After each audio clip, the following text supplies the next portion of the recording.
حي على الفلاح. قل ان کنتم تحبون اللہ فاتبعونی یحببکم اللہ کی سند اگر کسی کو ملتی ہے تو وہ یوں ہی نہیں ملتی. اعوذ باللہ من الشیطان الرجیم. بسم اللہ الرحمن الرحیم. وقال الذين كفروا لرسلهم لنخرجنكم من أرضنا أو لتعودن في ملتنا.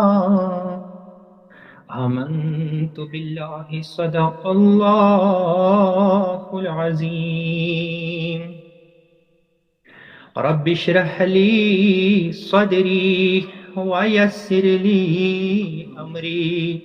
واحلل عقدة من لساني يفقهوا قولي. ربي زدني علما ربي زدني علما. ربنا زدنا علما وفهما. ربنا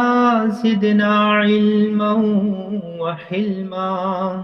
وألحقنا بالصالحين.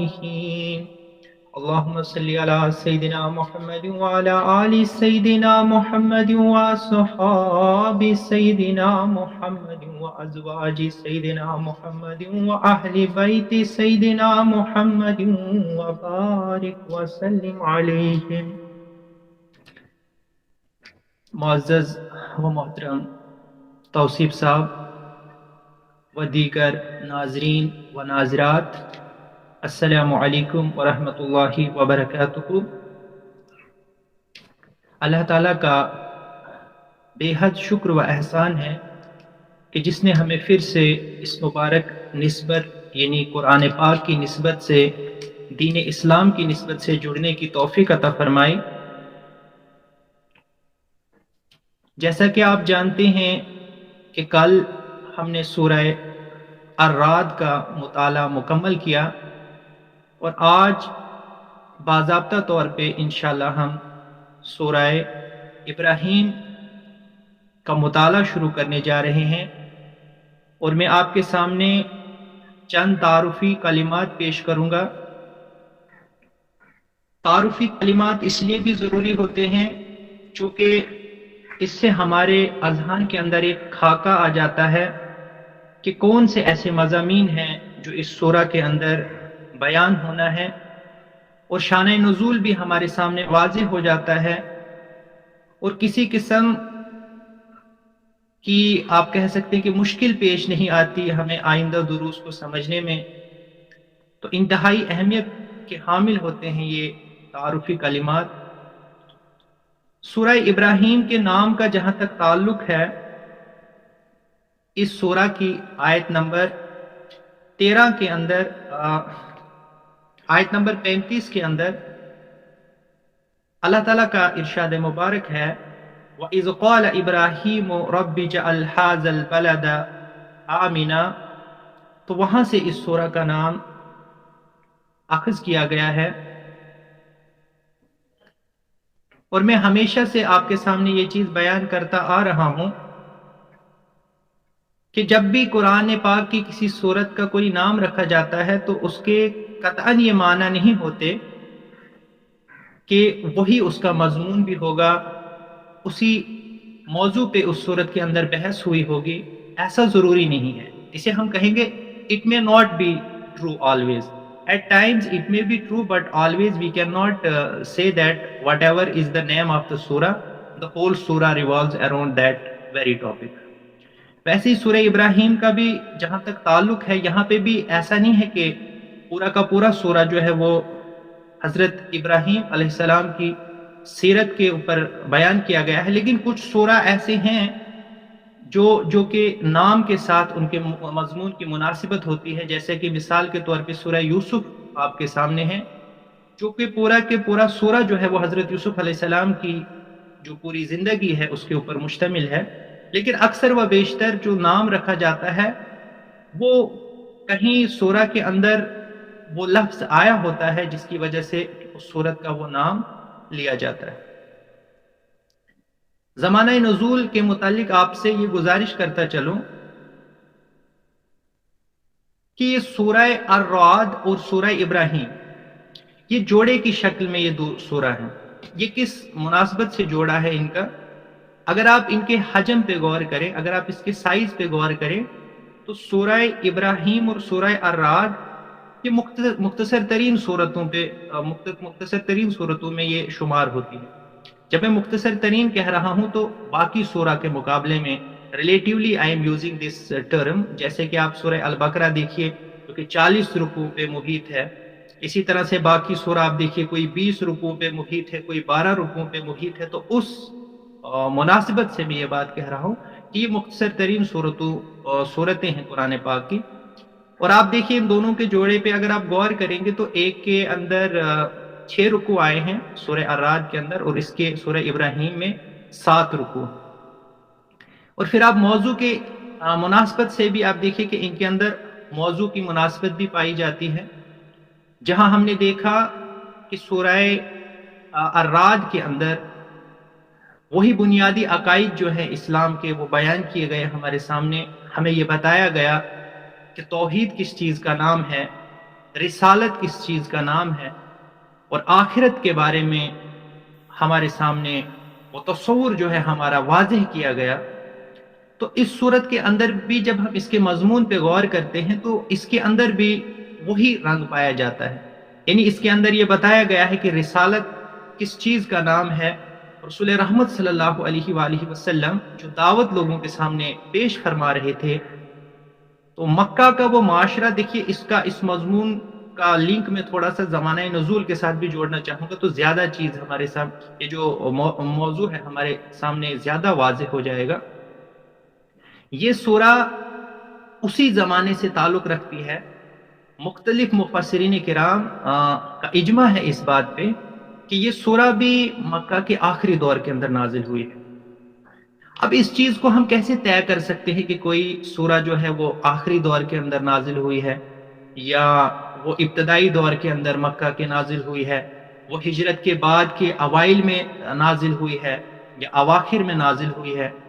دیکھیے اس کا اشارہ جو ہے وہ سورت کے اندر پایا جاتا ہے۔ سورت کے اندر کچھ آیتیں ایسی ہوتی ہیں، کچھ موضوعات ایسے زیر بحث آتے ہیں جس سے یہ واضح ہو جاتا ہے کہ یہ سورت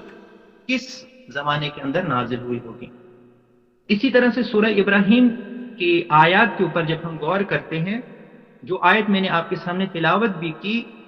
وقال الذین، اور وہ لوگ کہنے لگے، کفروا، جنہوں نے کفر کیا تھا، لرسولہم، انہوں نے اپنے رسولوں سے کہا، لنخرجنکم من ارضنا، کہ ہم آپ کو اپنی زمین سے نکال دیں گے، we will put you in exile، او لتعودن فی ملتنا، یا پھر آپ کے سامنے دوسرا آپشن یہ ہے کہ آپ اپنی ملت کی طرف واپس آ جاؤ۔ ابھی ملت سے ان کی مراد یہ تھی کہ جاہلیت کی جو عمارت انہوں نے کھڑی کی ہوئی تھی، جو کہ ان کے خواہشات نفس کی تکمیل کرتی تھی، گویا وہ اس چیز کے متمنی تھے کہ ہم کیوں ایسے نظریہ حیات کی پیروی کریں جس میں سود کی ممانعت کی جاتی ہو، جس میں رشوت سے روکا جاتا ہو، جس میں باقی آپ کہہ سکتے کہ مادر پدر جو ہم آزاد ہیں، یہ آزادی ہم سے نہیں چھیننی چاہیے۔ اور رسول رحمت صلی اللہ علیہ وسلم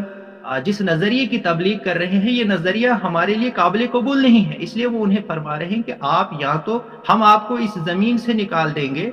یا پھر ایسا کیجئے کہ آپ اپنی ملت کی طرف، یعنی نعوذ باللہ من غضب اللہ، آپ اسی جاہلیت کی طرف واپس آ جائیے۔ بہرحال یہ تو بعید از قیاس ہے کہ رسول رحمت صلی اللہ علیہ وسلم اسی طریقے کی طرف واپس آتے، لیکن کہنے کا مقصد یہ ہے کہ اس آیت کے ذریعے سے یہ چیز واضح ہو جاتی ہے کہ یہ وہ دور ہوگا مکہ کا کہ جب ظلم و ستم کی انتہا ہو چکی ہے اور ہجرت ہوا چاہتی ہے۔ تو یہاں سے بھی موضوع یہ جو زمانہ نزول ہے وہ متعین ہو جاتا ہے کہ یہ سورت مکہ کے آخری دور کے اندر نازل ہوئی۔ اب میں کہہ رہا تھا کہ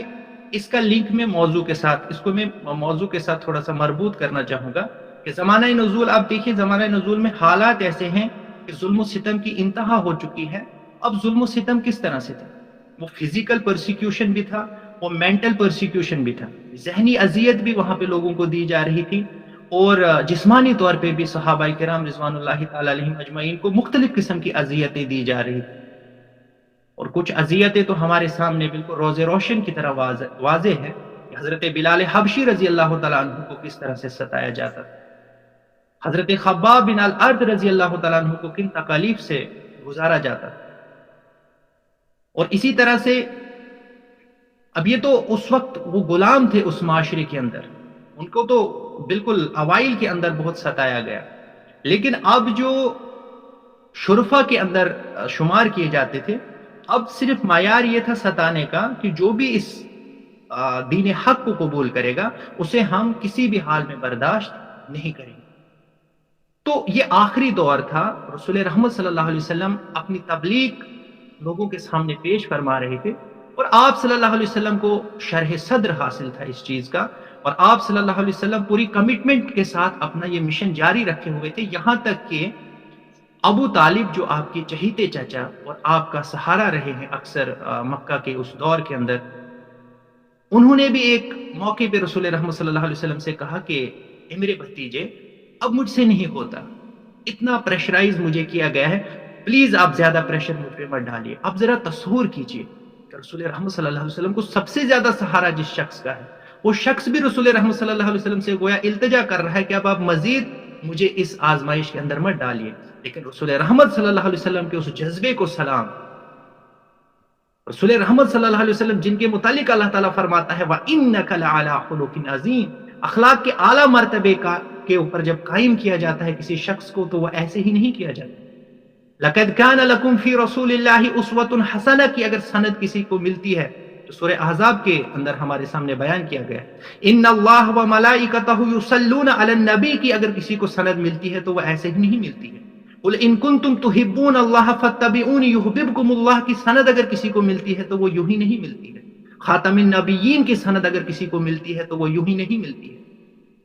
اللہ تعالیٰ اگر رسول رحمت صلی اللہ علیہ وسلم کی قسم کھاتا ہے قرآن پاک میں تو وہ یوں ہی نہیں کھاتا۔ یہ رسول رحمت صلی اللہ علیہ وسلم کا وہ عزم اور استقلال تھا، یہ رسول رحمت صلی اللہ علیہ وسلم کا اللہ کی ذات پہ غیر متزلزل ایمان تھا، یہ رسول رحمت صلی اللہ علیہ وسلم کا اپنے مشن کے تئیں ان کی وہ محبت اور عقیدت تھی کہ انہوں نے ببانگ دہل کہہ دیا اپنے چاچا کے ساتھ بھی، کہا کہ اگر یہ میرے ایک ہاتھ میں سورج رکھیں اور ایک ہاتھ میں چاند بھی رکھ دے تب بھی میں اس طریقے سے باز نہیں آؤں گا جس طریقے کے اوپر میں چل رہا ہوں۔ تو یہ عزم اور یہ استقلال تھا۔ ہم کہ آخری جب ہے مکہ کا تو اس وقت جو ہے مختلف لوگ رسول رحمت صلی اللہ علیہ وسلم کی اس دعوت کو روکنے کے لیے مختلف قسم باطل ہتھ کنڈے جو ہے وہ آزما رہے تھے۔ ان لوگوں کو یہ بتایا گیا کہ آپ اس چیز سے باز آ جائیے۔ ہم دیکھتے ہیں کہ پچھلے جو سورہ ہمارے سامنے آئے سورہ الرعد کے اندر ہم نے دیکھا کہ وہاں پہ بھی فہمائش کی گئی، لیکن وہاں پہ فہمائش کا انداز تھوڑا سا نرم تھا، وہاں پہ لوگوں کو کوئی چیز ذہن نشین کرائی جا رہی تھی بڑے نرم انداز سے، لیکن اب وہ وقت ختم ہو چکا تھا، یہ لوگ اب باز نہیں آ رہے تھے۔ اب اس صورت کے اندر جو فہمائش کا انداز ہے اس میں زجر و توبیخ کا انداز جو ہے وہ زیادہ نمایاں ہے، اس میں تنبیہ کا انداز، وارننگ کا انداز زیادہ نمایاں ہے۔ تو یہ صورت جو اس کے اندر بھی رسالت کا عقیدہ بیان کیا گیا ہے، اور دوسری جو پچھلی اس کی گزشتہ صورتیں ہیں ان کے اندر بھی رسالت بیان کی گئی، لیکن وہاں پہ لوگوں کو فہمائش جو ہے اس کو مختلف قسم کی آپ کہہ سکتے ہیں کہ نرم انداز کے ساتھ ان کو فہمائش کی گئی، لیکن اب وہ دور ختم ہو چکا تھا، اب وہ ان کے اوپر وہ حجت اللہ تعالیٰ نے پوری ہو چکی تھی اللہ تعالیٰ کی، اب وہ نرم انداز جو ہے اس سے وہ نہیں سدھر رہے تھے، اب وہ جو آپ کہہ سکتے ہیں زجر و توبیخ کا انداز اور وہ تنبیہ کا انداز جو ہے وہ اختیار کیا گیا ہے اس صورت کے اندر، اور انہیں یہ بتایا گیا ہے کہ رسول رحمت صلی اللہ علیہ وسلم جو دعوت آپ کے سامنے پیش کر رہے ہیں وہ حق پہ مبنی ہے، وہ عدل پہ مبنی ہے، وہ انصاف پہ مبنی ہے۔ آپ اپنی عقل سے تو کام لیجئے۔ رسول رحمت صلی اللہ علیہ وسلم علاقائیت کی بات نہیں کرتے، یہ ریجنلزم کی بات نہیں کرتے، یہ لنگوزم کی بات نہیں کرتے، بلکہ یہ یونیورسلزم کی بات کر رہے ہیں، یہ آفاقیت کی بات آپ کے سامنے کر رہے ہیں۔ تو آپ اس نظریے کو کیوں نہیں قبول کر رہے؟ مختلف قسم سے ہم دیکھتے ہیں قرآن پاک کی مختلف سورہ کے اندر انہیں بتایا گیا، اور انہیں ایک مقام پہ یہ بھی کہا گیا کہ ایک اپنی عمر کا ایک بہت بڑا حصہ یہ آپ کے سامنے گزار چکے ہیں اور آپ نے خود دیکھا ہے کہ یہ کس کردار کے حامل ہیں، تب تک تو آپ انہیں صادق اور امین کہتے تھے اور ان کو اتنا کنسیڈریشن دیتے تھے، لیکن جب آپ کے سامنے یہ دین حق پیش کر رہے ہیں تو کیا تعصب کی بنیاد پہ آپ ان کی رسالت کو نہیں مان رہے؟ تو رسول رحمت صلی اللہ علیہ وسلم کی رسالت کے اوپر اب جو انہیں وہ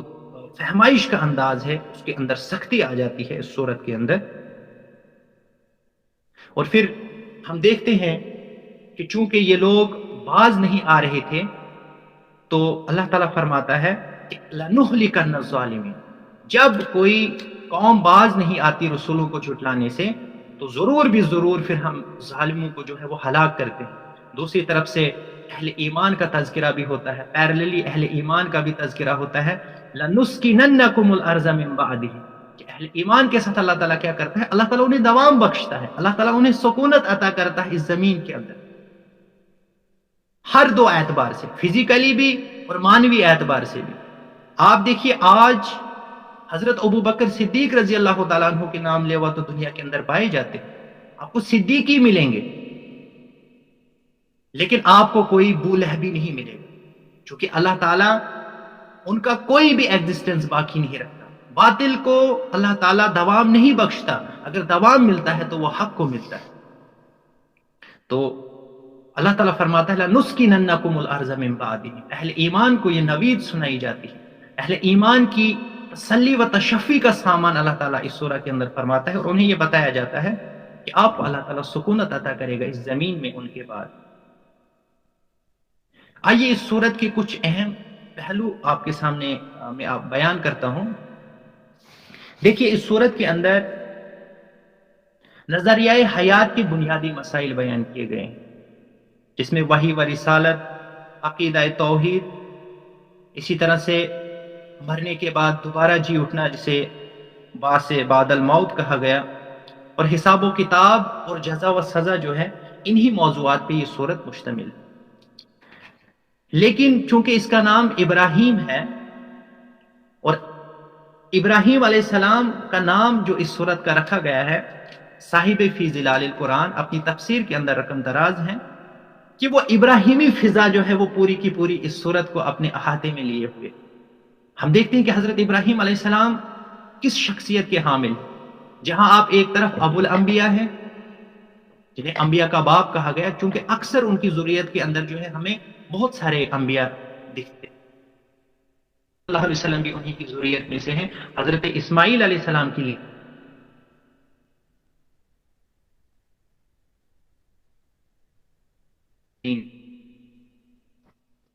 دیکھیے کہ حضرت ابراہیم علیہ السلام کو اللہ تعالیٰ نے کس قسم کی بزرگی عطا کی تھی، کس قسم کی بردباری عطا کی تھی. اللہ تعالیٰ کی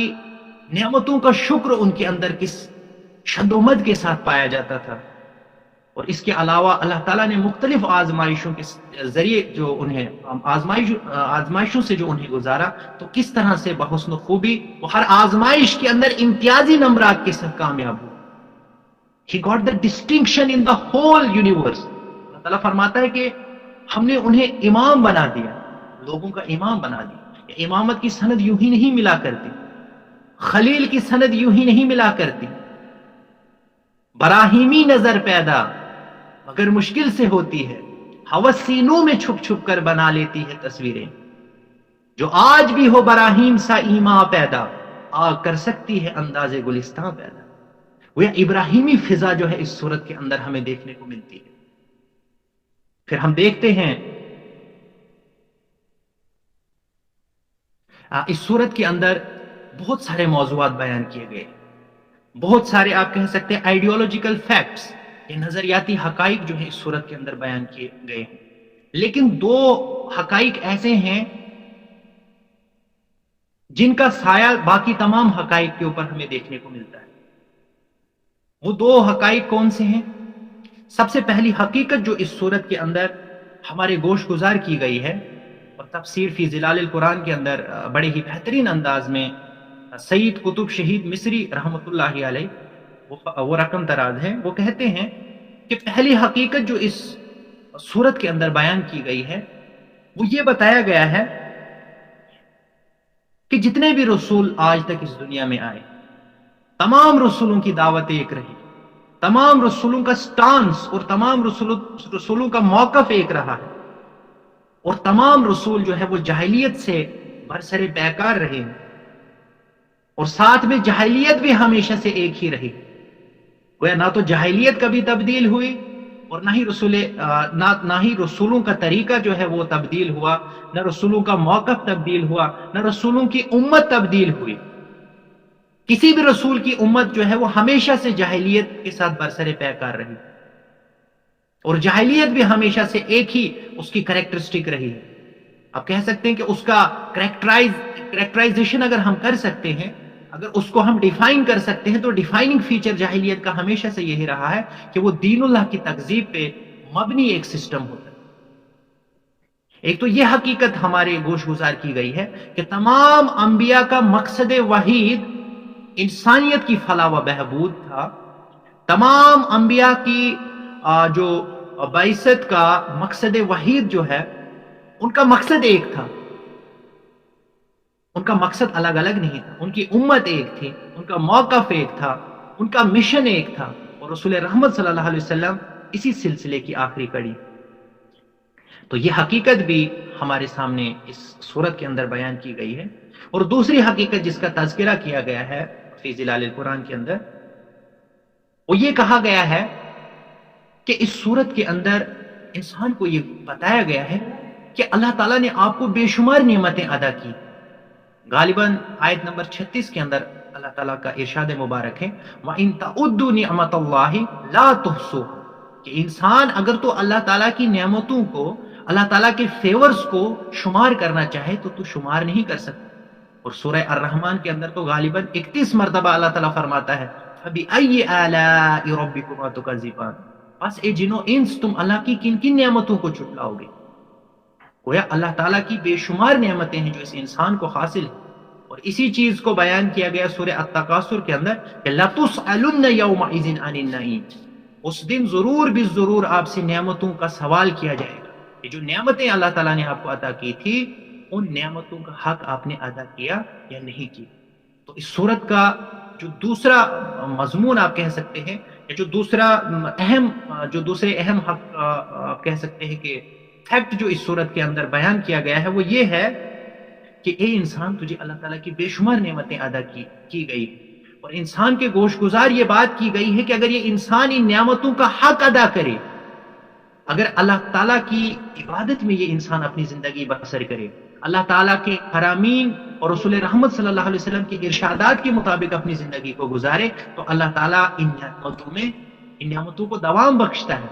اللہ تعالیٰ ان نعمتوں میں اسے اضافہ کرتا ہے۔ وہیں دوسری طرف اگر یہ انسان ان نعمتوں کی ناشکری، یا جسے ہم کفران نعمت سے تعبیر کرتے ہیں، اگر یہ کفران نعمت کا مرتکب ہو جاتا ہے، تو یہی چیز انسان کی آپ کہہ سکتے ہیں کہ ناکامی جو ہے پھر انسان کا مقدر ہوا کرتی ہے۔ تو ایک دوسرا اہم مضمون ہے جو اس صورت کے اندر بیان کیا گیا ہے۔ بہرحال مختصراً میں نے چند گزارشات آپ کے سامنے رکھی ہیں۔ میں یہ کہہ سکتا ہوں کہ اجمالاً اس صورت کے اندر جو ہے رسالت کا ہی عقیدہ ہمارے سامنے بیان کیا گیا ہے، دعوت کی فہمائش، رسالت کی فہمائش کی گئی ہے، لیکن اس کا انداز جو ہے تھوڑا سا سخت ہے۔ اللہ تعالیٰ سے دعا ہے کہ اللہ تعالیٰ ہمیں صحیح معنوں میں قرآن کو سمجھنے کی توفیق عطا فرمائے، اس قرآن کے مطابق اپنی زندگی کو ترتیب دینے کی اللہ تعالیٰ ہمیں توفیق عطا فرمائے۔ اور ربنا تقبل منا انک انت السمیع العلیم، وآخر دعوانا الحمد للہ رب العالمین۔ اللہ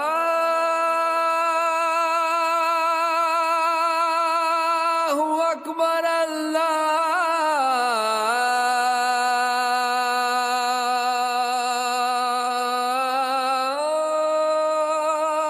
اکبر۔